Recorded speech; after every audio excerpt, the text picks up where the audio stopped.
बिस्मिल्लाहिर्रहमानिर्रहीम। जी स्टूडेंट्स, हमारा जो सेकंड लेक्चर है this is about the pressure of gases. इसमें हमने काइनेटिक थ्योरी ऑफ गैसेस के जो पॉइंट्स हैं उसको जहन में रखना है और हम अब निकालने लगे हैं प्रेशर ऑफ गैस। इसमें कुछ एजम्पशंस हैं जो कि सबसे पहले हमने करनी है।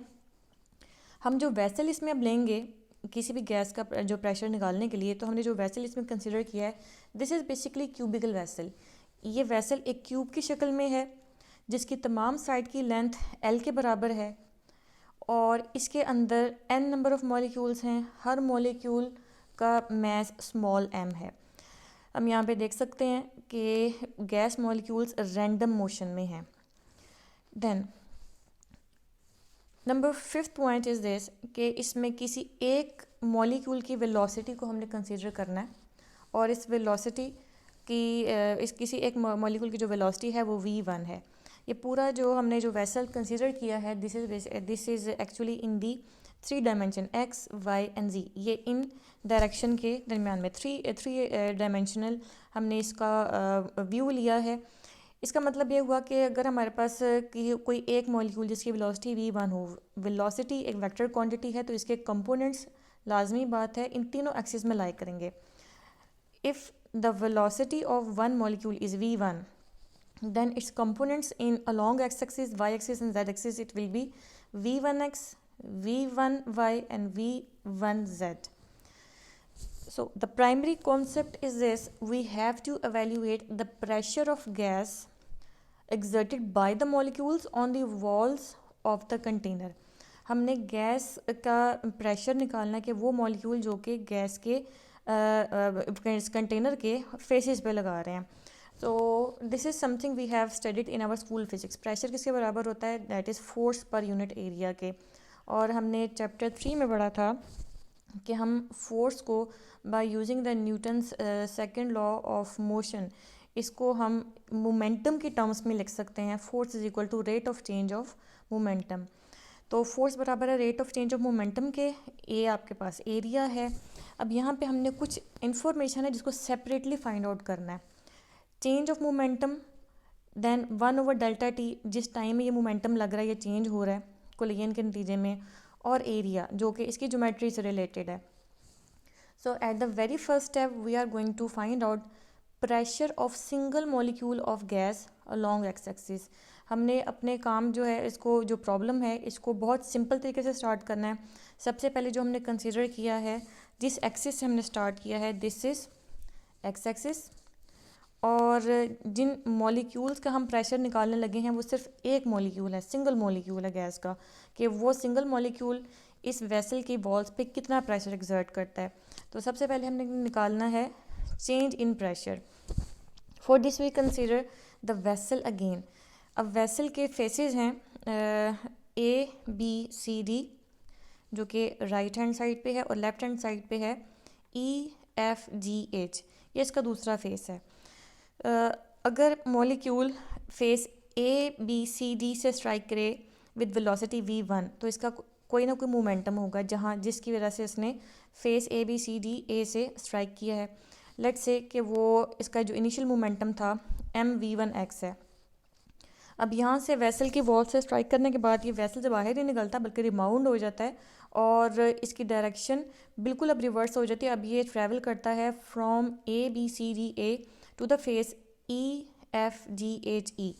यहाँ पे ये पॉइंट हमने लाजमी याद रखना है कि इस वेसल में जो भी कोलिजन्स हो रही हैं, चाहे मॉलिक्यूल टू मॉलिक्यूल है या molecule to walls of a container है, वो सब की सब परफेक्टली इलास्टिक है। इसका मतलब है कि इसकी वेलोसिटी में कोई चेंज नहीं आएगा। दैट्स वाई इसका जो जब ये रिवर्स होगा, रिबाउंड करेगा और face E, F, G, H की तरफ जाएगा, तो इसका फाइनल मोमेंटम होगा माइनस टाइम्स ऑफ mv1x, क्योंकि इसकी जो डायरेक्शन है वो अब अपोजिट है with respect to the initial momentum. So that's why we have to write that negative sign over here. तो चेंज इन मोमेंटम हमारे पास आता है, चेंज जब किसी भी क्वांटिटी का लिया जाए तो हमेशा वो बराबर होता है final quantity minus initial quantity. That is change in momentum आएगा final momentum minus initial momentum. तो यहाँ पे हम इसके वैल्यूज़ को जब सब्स्टिट्यूट करते हैं we will get delta P equal to -2mv1x। So this is the first term that we have evaluated. हमने चेंज ऑफ मोमेंटम, ये पहली इन्फॉर्मेशन प्रेशर को निकालने के लिए हमने इसको एवेल्यूएट कर लिया। दूसरी अब हमारे पास टर्म रहती है 1/Δt। जितने टाइम में ये मोमेंटम चेंज हो रहा है अब हमने वो कैलकुलेट करना है। तो इस चीज़ के लिए हम फिर कंसिडर करेंगे अपना क्यूब को। तो क्यूब का स्टार्टिंग पॉइंट था जब स्ट्राइक किया है ऑन द फेस ABCDA। इसके बाद ये रिबाउंड हुआ है, रिबाउंड होने के बाद इसने दोबारा इसने ट्रैवल किया है थ्रू द फेस EFGHE। यहाँ से स्ट्राइक करने के बाद ये दोबारा वापस आया जहाँ से इसने अपने जो सफ़र को शुरू किया था, that is ABCDA, that is starting point and the end point, यानी कि सक्सेसिव कुलयन। एक सक्सेसिव कुलयन में इस मॉलिक्यूल ने कितना डिस्टेंस कवर किया, तो वो फेस ABCDA से लेके EFGH तक किसने डिस्टेंस कवर किया था, L, क्योंकि हम जानते हैं कि वेसल की डायमेंशन L के बराबर थी। देन जब ये वहाँ से वापस आया है दोबारा जहाँ से इसने अपना सफ़र शुरू किया था, जब दोबारा इसने आके स्ट्राइक किया है ABCDA के पर, that is the end point, तब इसने फिर उतना ही डिस्टेंस कवर किया है, दैट इज़ L। तो टोटल डिस्टेंस एक सक्सेसिव कुलयन में इसने कवर किया है L plus 2L, that is L plus L, that is equal to 2L। जितने टाइम में इसने कवर किया है, let's say it's time is Δt, और जिस वेलोसिटी से कवर किया है, let's say this is equal to v1x। अब यहाँ पे हमने वो टाइम कैलकुलेट करना है जिसके दौरान ये पूरा इवेंट हुआ है इसकी कुलयन का। तो हम अपनी इक्वेशन से स्टार्ट करेंगे, that the very basic equation in the classical mechanics, S is equal to V into T। So the value that has to be find out, this is T equal to S over V। S की जगह हमने total distance लगाना है, that is 2L। V की जगह लगाना है V1x। तो यहाँ पे हमें पता चलता है कि डेल्टा टी की वैल्यू है 2L over V1x, but in this term this is in the reciprocal form. तो इसके जब रेसिप्रोकल लेंगे this will give you V1x over 2L। अब इसकी भी अपनी क्या इसकी फिजिकल सिग्निफिकेंस इस वैल्यू की, this basically gives you number of collisions per second की हमने एक कुलयन देखा था कितने टाइम में हुई है। तो this is equal to V1x over 2L।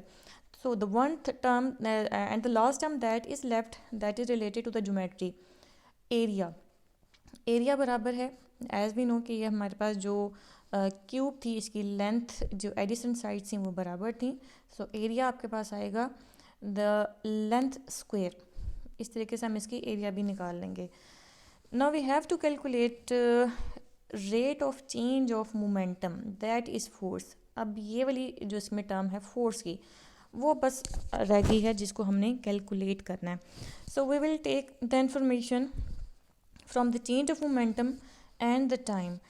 तो फोर्स जो वॉल लगाएगा मॉलिक्यूल पे, this is equal to rate of change of momentum, that is change of momentum की वैल्यू लगाएंगे यहाँ पे, टाइम की वैल्यू को सब्स्टिट्यूट करेंगे, इसको वैल्यूएट करेंगे तो आपके पास वैल्यू आएगी minus times mv1x² over L। यहाँ पे ये जो फोर्स हमने कैलकुलेट की है this is actually the action force. ये एक्शन फोर्स है जो कि वॉल लगा रही है on the molecules, but we are interested to calculate the pressure of gas. हमने गैस का प्रेशर निकालना है। तो यहाँ पे रिएक्शन फोर्स मॉलिक्यूल लगाएगा वॉल पे, this will be according to Newton's third law of motion के हर एक्शन का कोई ना कोई रिएक्शन होता है जो कि मैग्नीट्यूड में इक्वल होता है बट उसकी डायरेक्शन अपोजिट होती है। दैट्स वाई इसके सिंपल हम ये काम करेंगे, इसके जो नेगेटिव साइन है इसे रिवर्स कर लेंगे। So then we will see कि हमने यहाँ पे इसका फोर्स को भी कैलकुलेट कर लिया है। Now we are in a position to calculate the pressure of the gas. So for this we have